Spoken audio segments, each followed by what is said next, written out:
Study with Tiwari channel. जैसा कि आपको पता है, मैं आपका प्रतिदिन संस्कृत और हिंदी का टेस्ट लेती हूँ। यदि आपको नहीं पता है टाइमिंग कब होता है तो मैं आपको बता देती हूँ। यदि आपको संस्कृत का टेस्ट देना हो तो 6 PM आ जाना, और हिंदी का टेस्ट देना हो तो 11 AM आना होगा। तो ये 2 टेस्ट होते हैं। 20 से 22 मिनट की क्लास होती है, जिसमें हम 30 क्वेश्चन करते हैं। 15 क्वेश्चन शिक्षण विधियों के और 15 क्वेश्चन करते हैं हम व्याकरण से संबंधित। तो आप क्लास से ज़रूर जुड़ें, अपने मित्रों के साथ क्लास को शेयर भी किया करें। तो आज की क्लास को शुरू करते हैं।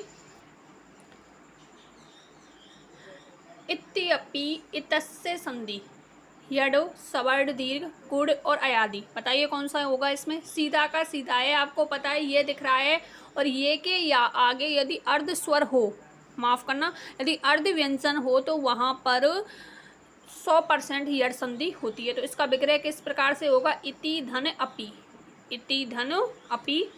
रीट 2018 में पूछा गया शब्द है ये, है ना। यद्यपि था, वहाँ क्या था, यद्यपि शब्द था, और इसमें है यद्यपि, ध्यान रखना इसको। तो इसमें होगी यड संधि।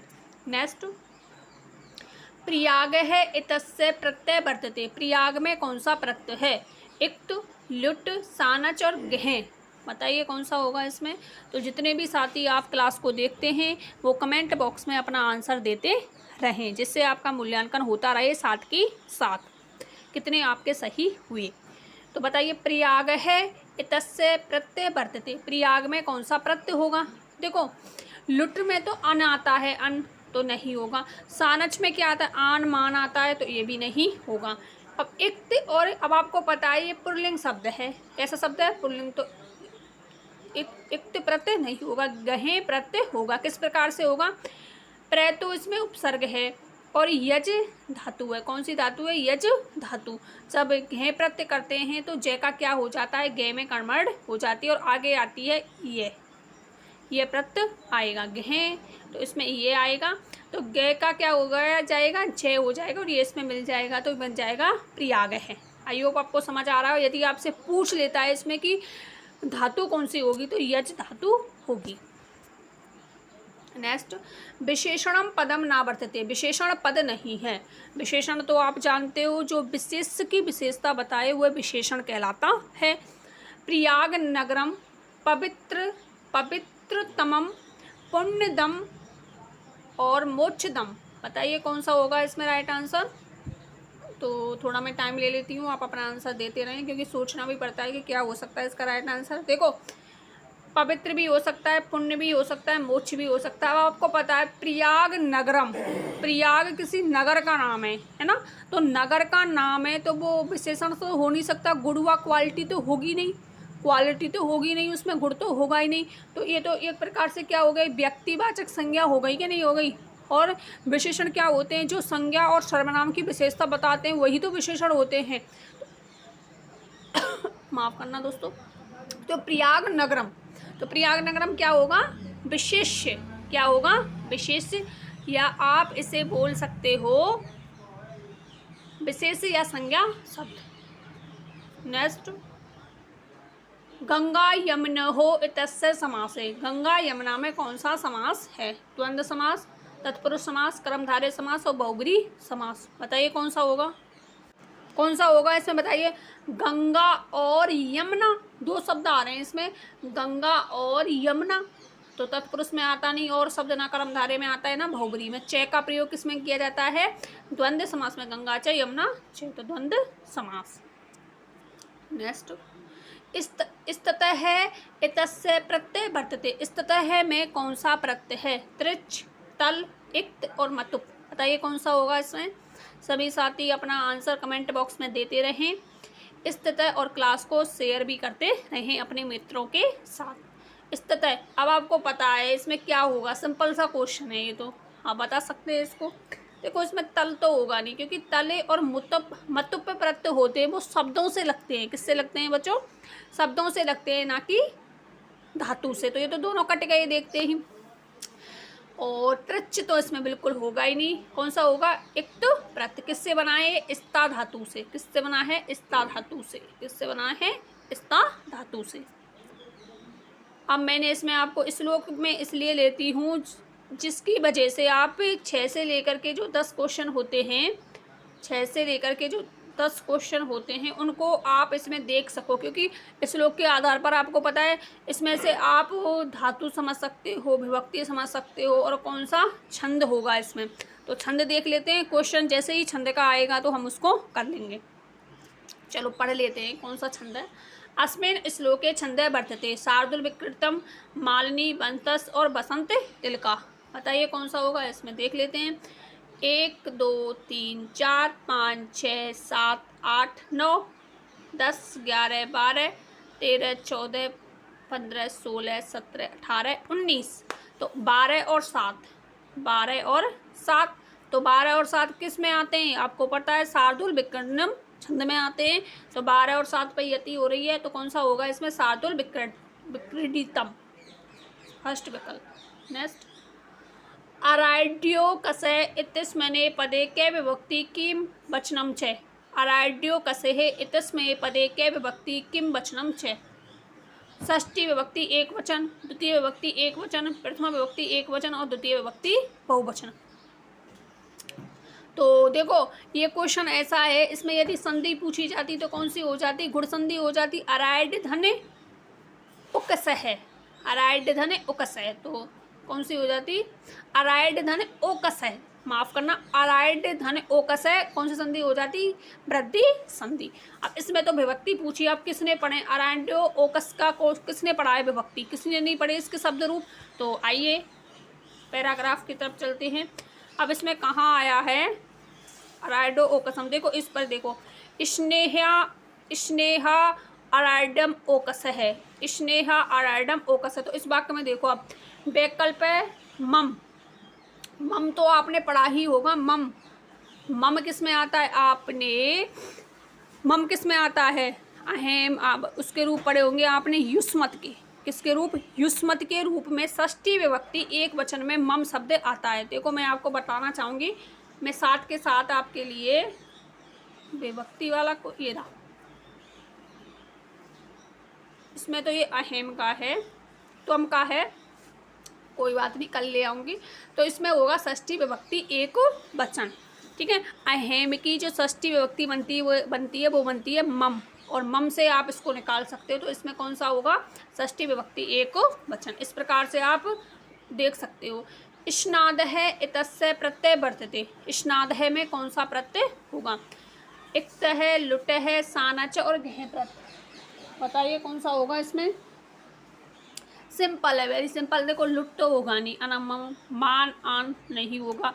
अब इक्त और घह में से आपको बताना है, तो आपको पता है घह शब्द किससे होते हैं, शब्दों उसी से होते हैं, और लेकिन कैसे होते हैं, पुल्लिंग होते हैं।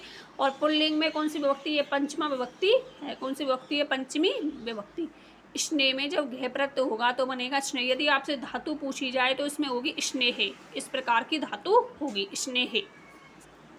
नेक्स्ट, यायत्ते अद्देह इतस्य संधि वर्तते, कौन सी होगी, यड, शबड़, दीर्घ, गुड़ और अयादि। सिंपल है ये तो। या के आगे आपको अर्ध व्यंजन दिख रहा है तो बना दो इसको यश्यति, यश्यति धनु अद्दु, यश्यति धनु अद्दु। तो कौन सी हो गई, यडो संधि। नेक्स्ट, तुम्हें रसगुल्ले अच्छे लगते हैं। अब देखो तुम्हें बहुवचन है और इधर लगते हैं भी बहुवचन है, तो बताइए क्या होगा इसमें, लगते हैं बहुवचन रूप है, इसको ध्यान रखना। जैसी क्रिया जैसा करता होगा उसी प्रकार से हमें क्रिया का निर्धारण होता है, क्रिया का निर्धारण हम उसी प्रकार से करेंगे। अब देखो जिसमें रोचनते है, रोचनते, रोचनते, रोचनते, रोचनते, तो तीसरे विकल्प में नहीं है, तो आप इसको काट दें। अब आपको पता है रसगुल्ले शब्द भी बहुवचन में है, रसगुल्ले शब्द भी किस में है, बहुवचन में है। अब रसगुल्ले शब्द कैसा है, रसगुल्ला शब्द नपुंसक लिंग है, नपुंसक लिंग है कि नहीं है। फलम फले फलानी, रसगुल्ले रसगुल्ले, रसगुल्लानी, फलम फले फलानी, रसगुल्ले रसगुल्ले, रसगुल्ले आनी, तो फलानी रसगुल्ले आनी, इसमें तो है नहीं है और इसमें है रसगुल्ले आनी, तो दूसरा और तीसरे विकल्प में हो गया। और तुम्हें, अब अच्छे लगने के योग में चतुर्थी विभक्ति का प्रयोग करते हैं, आपने विभक्ति रूप में पढ़ा होगा कि अच्छे लगने के योग में हम चतुर्थी विभक्ति का प्रयोग करते हैं। और चतुर्थी विभक्ति में क्या बनता है? रूप। देखो मैं आपके लिए ये भी लेके आई हूँ रूप, युष्मत के रूप प्रथमा विभक्ति में क्या बनता है? चतुर्थी विभक्ति में बनता है तुभ्यम। क्या बनता है? तुभ्यम। और इसी में बन सकता है ते, इसी में क्या बन सकता है? ते। तो इसको ध्यान रखना आप। चलो शुरू से पढ़ते हैं, आपको धातु रूप शब्द रूप भी याद हो जाएंगे। युष्मत माने तुम। त्वम युवाम यूयम, त्वाम युवान युष्मान। इसको त्वा, वाम और वे भी बोल सकते हैं। देखो द्वितीय और चतुर्थी समान वो है, समलिंग है ना। दूसरा और चौथा सम संख्या हो गई, दूसरा और चौथे में आपको इसी प्रकार से करना है। और 6, अब इस दोनों में तो अलग है, इन दोनों में समान है। इनके दो रूप बन सकते हैं, दूसरे में, चौथे में और छठे में। त्वम युवाम यूयम, त्वाम युवान युष्मान, त्वा युवाभ्याम युष्मभि, तुभ्यम युवाभ्यम युष्मभ्यम, त्वत् युवाभ्यम युष्मत, तब युवियो युष्माकम, तब युवियो युष्माकम। तो आप इन धातु रूपों को भी याद कर लेना, माफ करना शब्द रूपों को, धातु बार बार आ रहा है मानने में। तो तुम्हें का आपको पता चल गया कौन सा बनता है? तुभ्य नहीं बनता, क्या बनता है? तुभ्यम बनता है। तो राइट आंसर कौन सा होगा? 4th विकल्प। देख लें आप इसे। तुम्भ्यम रसगुल्लानी रोचनते, क्योंकि बहुवचन है तो रोचनते। नेक्स्ट सिंपल है, यदि आपने अच्छे से पढ़ा है तो हर एक क्वेश्चन सिंपल लगेगा। हरि ही पठती इतस्य विसर्ग है उच्चारण स्थानम भवति।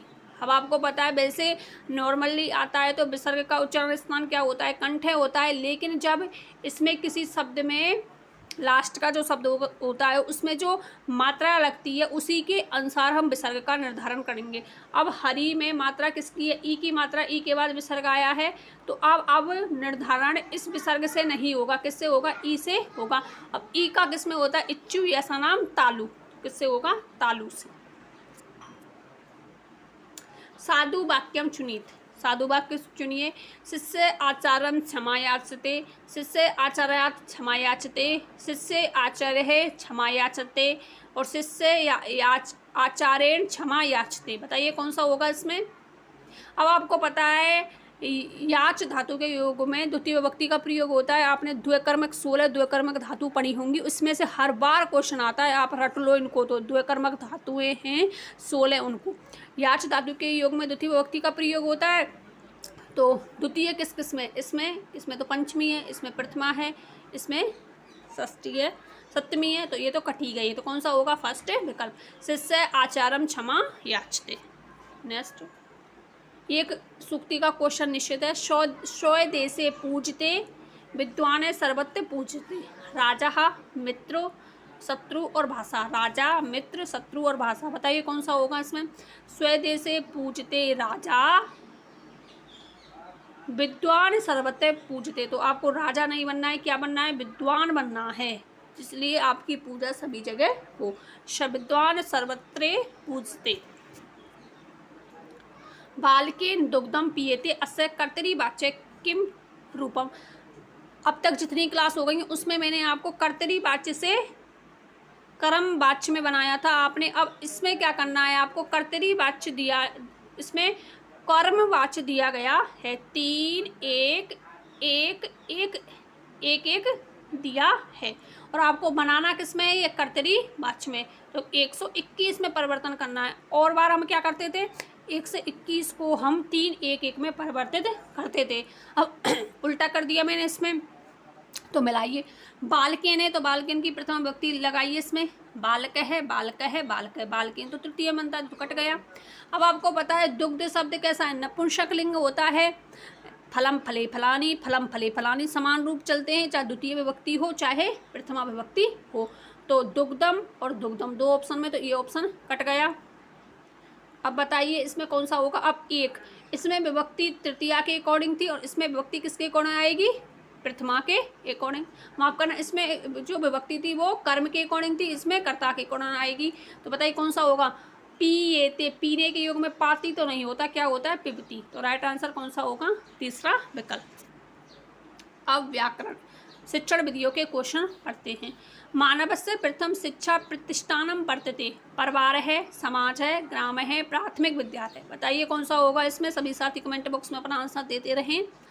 मानवस्य प्रथम शिक्षा प्रतिष्ठान वर्तते, तो कौन सी होती है? परिवार ही तो होता है मानव का प्रथम। परिवार से ही हमारे संस्कारों का डिसाइड किया जाता है कि हम किस घर में रहते हैं, कैसा हमारी फैमिली है। तो आप अच्छे संस्कारों वाले बनना। उसी प्रकार से जिस भी स्कूल में जाएं आप पढ़ाने, उसमें भी अपने जैसे संस्कार डालना बच्चों में। शिक्षण प्रक्रिया उद्देश्य वर्तते, शिक्षण प्रक्रिया का उद्देश्य क्या है? दिशा, व्यवस्था परिवर्तनम, या क्रिया या एक्शन, या उपयुक्त सर्वे विकल्पा। बताइए क्या होगा? अब शिक्षण प्रक्रिया होती है वो हमें दिशा भी बताती है, हम शिक्षण करेंगे, शिक्षा लेंगे तो हमारे व्यवहार में परिवर्तन भी होगा और हम क्रिया भी करेंगे, उसके प्रति क्रियाशील भी होंगे, तो उपयुक्त सभी।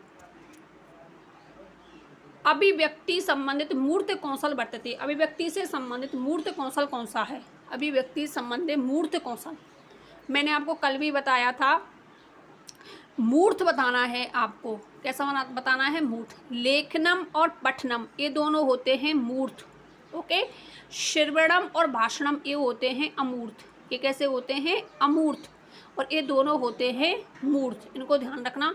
अब इसमें अब देखो याद कैसे करना है। ये पहला वाला होता है, ये तो होता है ग्रहण से संबंधित। दूसरा होता है, ये होता है अभिव्यक्ति से संबंधित। तीसरा होता है ये भी ग्रहण से संबंधित। और चौथा होता है ये होता है अभिव्यक्ति से संबंधित। ऐसे करें आप इनको, ग्रहण अभिव्यक्ति, ग्रहण अभिव्यक्ति। ओके, इस प्रकार से करें, आपकी गलती नहीं होगी। अब देखो इसमें पूछा है अभिव्यक्ति से संबंधित मूर्त कौशल। अभिव्यक्ति किसमें होती?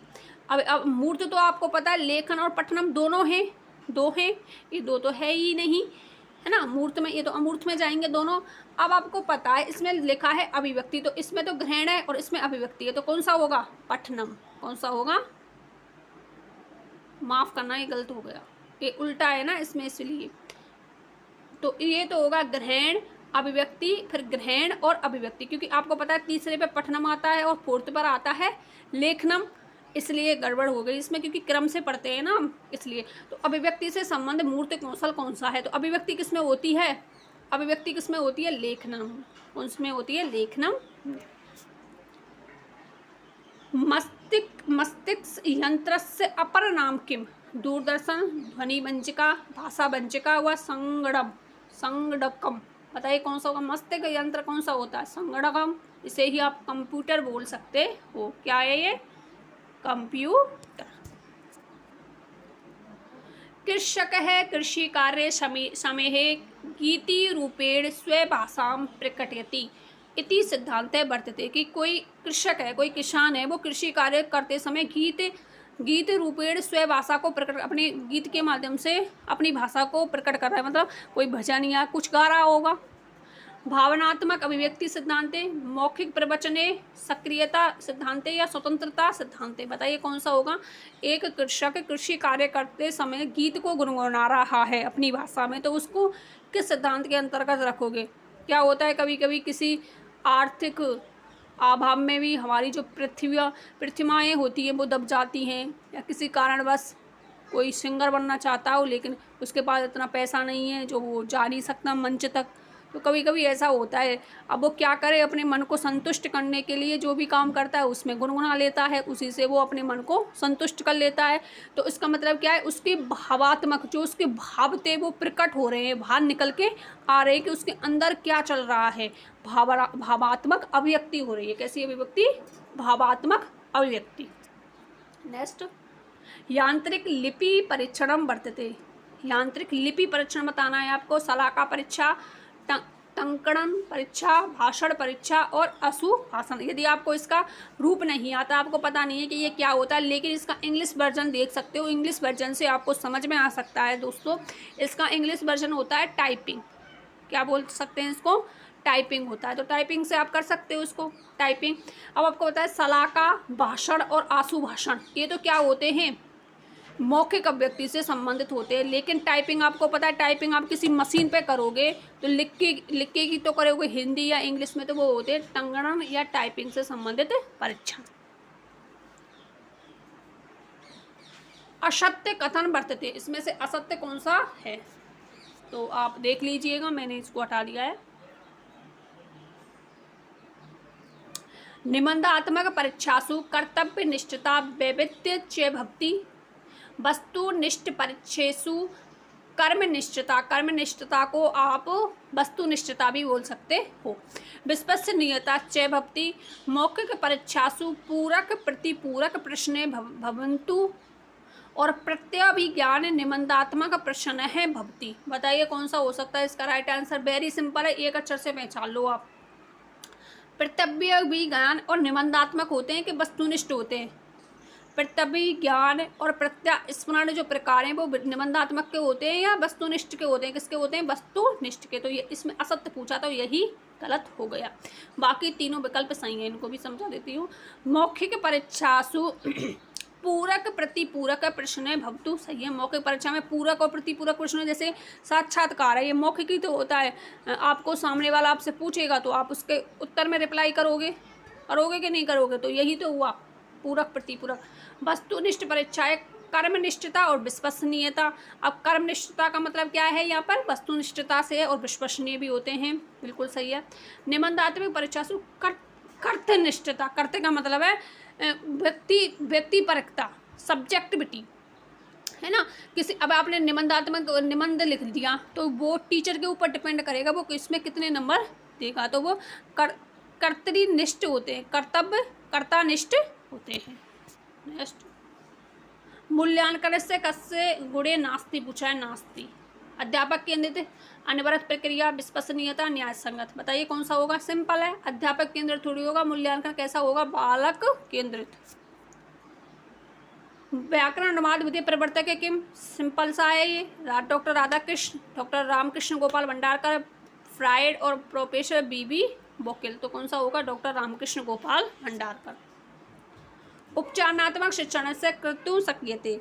मूल्यांकन पाठ्य पुस्तक, गुरुमुखी या नेके बही। अब आपको पता है उपचार करोगे तो पहले आप मूल्यांकन करोगे ना उसका, तभी तो आप उपचार करोगे, तभी तो आपको पता चलेगा किस चीज़ में कमी है, उसी का तो उपचार करना होगा। तो मूल्यांकन ही। पाठ अवबोध, वेरी मोस्ट क्वेश्चन है। पाठ अवबोध संबंधे काठिन्यानि अन्यथा अवबुद्धानि तत्वानि च अभिज्ञातुम के प्रश्न प्रविष्टवे। कि पाठ के अवबोध से संबंधित कठिन तत्वों का ज्ञान आप किन प्रश्नों के माध्यम से करवाओगे? पाठ के अवबोध से संबंधित जो कठिन क्वेश्चन हैं उनका ज्ञान, कठिन जो तत्व हैं उनका ज्ञान किस प्रकार के प्रश्नों से होगा? प्रस्तावना प्रश्न, अन्वेषण प्रधान प्रश्न, पुनरावलोकन और भाव विश्लेषण प्रश्न।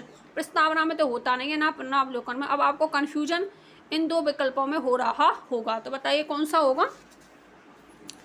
पाठ के अवबोध से संबंधित जो तत्व होते हैं उनका आपको प्रश्न बताने हैं, तो किस प्रश्न का सहारा लोगे आप?